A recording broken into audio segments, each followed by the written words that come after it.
Protection of children from sexual offences act మళ్ళీ ఎందుకు వార్తల్లోకి వచ్చిందో తెలుసుకుందాం. ఈ protection of children from sexual offences act 2012లో చేసింది. ఈ చట్టం యొక్క ఉద్దేశం ఏంటి అంటే మైనర్ పిల్లల్ని లైంగిక వేధింపుల నుంచి కాపాడడం. అయితే మనకి రీసెంట్గా సుప్రీంకోర్టు ఒక నోటీస్ ఇష్యూ చేయడం జరిగింది.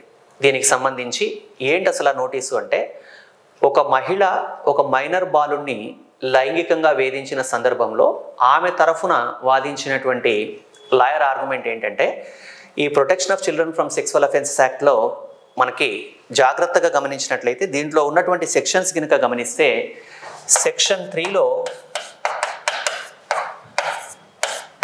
హీ అనే పదమే వాడడం జరిగింది. కాబట్టి ఇక్కడ ఈ చట్టం ప్రకారం అంటే protection of children from sexual offences act ప్రకారం ఈ మహిళని శిక్షించడానికి వీల్లేదు అన్న కోణంలో ఒక ఆర్గ్యుమెంట్ కొనసాగింది. అయితే నిజంగా ఈ చట్టం జెండర్ స్పెసిఫికా అంటే ఇది కేవలం అంటే మహిళలకు మాత్రమే లేదా పిల్లలైన అంటే ఆడపిల్లలకు మాత్రమే రక్షణ కల్పిస్తుందా అన్న ప్రశ్న ఉత్పన్నమైంది. దీంట్లో ఉన్నటువంటి టెక్నికాలిటీస్ మనం గమనిద్దాం. ఎందుకంటే ఇండియన్ కాన్స్టిట్యూషన్లో ఆర్టికల్ 14 ప్రకారం చట్టం ముందు అందరూ సమానమే. అలాగే ఆర్టికల్ 21 ప్రకారం అందరికీ జీవించే హక్కు ఉంది. ఆర్టికల్ 39లో ఉన్నటువంటి క్లాజ్ 1 ఏం చెబుతోందంటే పిల్లల్ని రక్షించాలని చెబుతోంది. మరి అలాంటప్పుడు పిల్లలు అన్నప్పుడు అక్కడ మగపిల్లలు ఆడపిల్లలు అనేటువంటి డిఫరెన్స్ ఏమీ లేదు.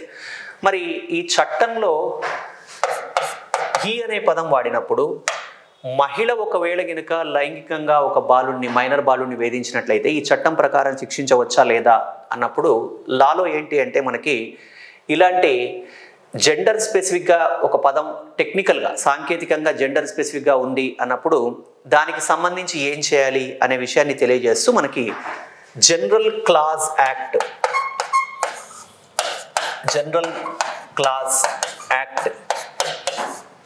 1897 అని ఒక చట్టం ఉంది. ఈ జనరల్ క్లాజ్ యాక్ట్లో ఏంటి అంటే ఏదైనా ఒక విషయంలో ఒక వర్డ్ విషయంలో అంబిక్విటీ క్రియేట్ అయితే సందిగ్ధత క్రియేట్ అయితే దాన్ని రెఫర్ చేసి మనం తెలుసుకోవాల్సి ఉంటుంది.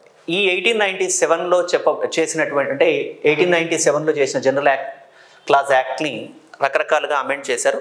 దీంట్లో ఉన్నటువంటి సెక్షన్స్ని మనం గమనిస్తే స్పెసిఫిక్గా సెక్షన్ 13 క్లాజ్ 1 ఏం చెబుతోంది అంటే ఇక్కడ బాధితులు అయినప్పుడు వాళ్ళు మగపిల్లలైనా ఆడపిల్లలైనా ఇద్దరికీ వర్తిస్తుందని చెబుతోంది ఒక ఎవిడెన్స్.